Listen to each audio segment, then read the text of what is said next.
कथा है। चीन में एक बौद्ध भिक्षुणी थी। बुद्ध से उसका बड़ा प्रेम था, ऐसा वह समझती थी। उसने अपनी सारी संपत्ति बेचकर बुद्ध की एक स्वर्ण प्रतिमा बना ली थी और रोज बुद्ध की उस स्वर्ण प्रतिमा की वह पूजा करती थी। परंतु एक ही मुश्किल थी, जब वह धूप बत्तियां जलाती तो उस धूप बत्ती का धुआं कभी बुद्ध की ओर जाता तो कभी बुद्ध के विपरीत भी चला जाता। धुएं का क्या भरोसा और धुएं को क्या मतलब कि किधर जाना है। जहां हवाएं ले जाती चला जाता। वह बड़ी परेशान हुई और परेशानी और भी ज्यादा बढ़ती गई, क्योंकि वह जिस विशाल मंदिर में ठहरी हुई थी, संभवतः वह दुनिया का सबसे बड़ा विशाल मंदिर था।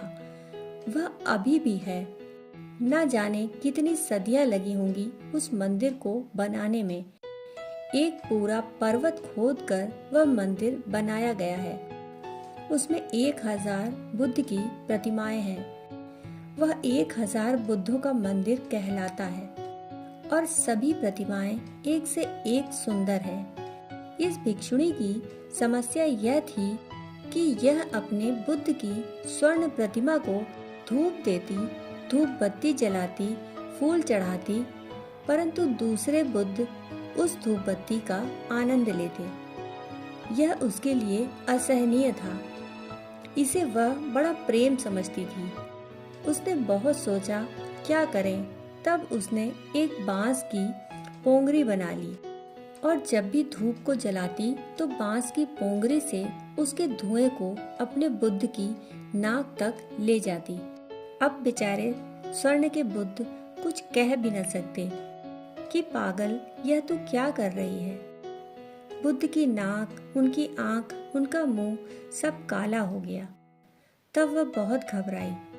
वह मंदिर के पुजारी के पास गई और उसने कहा कि मैं क्या करूं, मैं बड़ी मुश्किल में पड़ गई हूं। अगर बांस की पोंगरी का उपयोग नहीं करती, मेरी धूप की सुगंध मेरे बुद्ध को नहीं पहुंचती और दूसरे बुद्धों की ऐसी भीड़ है, 1000 बुद्ध चारों तरफ मौजूद हैं कि कौन उस सुगंध को खींच लेता है, मेरी समझ में नहीं आता। सो मुझ गरीब औरत ने यह पोंगरी बना ली। अब इस पोंगरी से एक नई समस्या की स्थिति उत्पन्न हो गई। बुद्ध का मुंह काला हो गया। उस पुजारी ने कहा, तूने जो किया है यही दुनिया में हो रहा है। हर प्रेमी जिसको प्रेम करता है उसका मुंह काला कर देता है। इसको लोग प्रेम कहते हैं। कहीं मेरी सुगंध, कहीं मेरा प्रेम किसी और के पास न पहुंच जाए। तो सबने अपने अपने ढंग से बांस की पोंगरियां बना ली हैं। चाहे वह जिसको प्रेम करता हो उसकी सांसें घुट रही हों। उस पुजारी ने कहा, तुमने प्रेम का अर्थ ही नहीं समझा। प्रेम एक सद्भाव है इस सारे अस्तित्व के प्रति। प्रेम एक करुणा है। प्रेम एक आनंद है। जैसे फूल खिलता है और उसकी सुगंध किन्हीं नासापुटों को न खोजकर चारों दिशाओं में बिखर जाती है। प्रेम के संबंध में गौतम बुद्ध के जीवन में यह उल्लेख है कि वह अपने हर भिक्षु को यह कहते थे कि जब तुम ध्यान करो और जब आनंद से भर जाओ तो एक काम करना मत भूलना। जब तुम आनंद से भर जाओ तो अपने आनंद को सारे जगत को बांट देना, तभी ध्यान से उठना। ऐसा ना हो कि ध्यान भी कंजूसी बन जाए।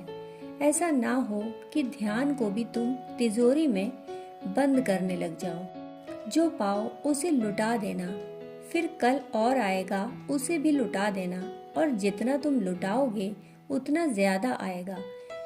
एक आदमी खड़ा हुआ, उसने कहा, और सब तो ठीक है, आपकी आज्ञा शिरोधार्य है, परंतु एक अपवाद मांगना चाहता हूँ। बुद्ध ने कहा, कैसा अपवाद?